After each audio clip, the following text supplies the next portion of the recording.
Hi hello welcome back to my YouTube channel. അപ്പോൾ ഇന്നൊരു what I eat in my Vande Bharat ജേണിയാണ് Kannur to Trivandrum. അപ്പം കയറിയപ്പോൾ തന്നെ ഞങ്ങൾക്ക് ഇതാ ബ്രേക്ക്ഫാസ്റ്റ് കിട്ടി. ഇടിയപ്പം, കടലക്കറി, കേസരി, ചായ അല്ലെങ്കിൽ കാപ്പി ഇതായിരുന്നു. നോൺ വെജ് സെലക്ട് ചെയ്തവർക്ക് അപ്പം മുട്ടക്കറിയായിരുന്നു. അത്ര ഓക്കെ ആയിരുന്നു. ഭയങ്കര തണിഞ്ഞതുകൊണ്ട് അത്ര ഭയങ്കര ഉണ്ടായിരുന്നില്ല. ചായ കോഫി നല്ല പോക്കായിരുന്നു. അത് കഴിഞ്ഞത് ഉച്ചയാകുമ്പോഴത്തേക്ക് ചോറ്, മത്തനും പയറുള്ള ഓലൻ, അച്ചാറ്, ദാൽ കറി, സോയാബീൻ കറി, ചപ്പാത്തി ഇത്രയൊക്കെയായിരുന്നു മെനു. ദാൽ നല്ല വെള്ളമായതുകൊണ്ട് തന്നെ ഞങ്ങളത് ദാൽ ചാവലാക്കി കഴിച്ചു. പക്ഷേ കമ്പയർ ചെയ്യുമ്പോൾ നല്ല ടേസ്റ്റ് ഉണ്ടായിരുന്നു. ചപ്പാത്തി കറിയാണെങ്കിലും ഓലനൊക്കെ നല്ല ടേസ്റ്റ് ഉണ്ടായിരുന്നു. തേങ്ങയൊക്കെ ഇട്ടിട്ട് നല്ല ഓലൻ. നിങ്ങളുടെ നാട്ടിൽ എന്താ അതിന് പറയാമെന്ന് പറയണേ. ഇതാണ് എൻ്റെ അമ്മ. അമ്മ ദേ ഹായ് പറയാണ്. ഹായ് ഹായ് പറയാണ്. അത് കഴിഞ്ഞ് ഞങ്ങൾക്ക് ദേ ഡെസേർട്ടായിട്ട് ഗുലാബ് ജാമുൻ ആയിരുന്നു. ഞാൻ അത്ര ഒരു ഭയങ്കര സ്വീറ്റ് മധുരത്തിൻ്റെ ആളല്ല.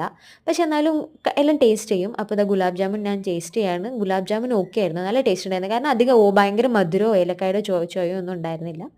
അപ്പോൾ thank you so much for watching my video. Thank you.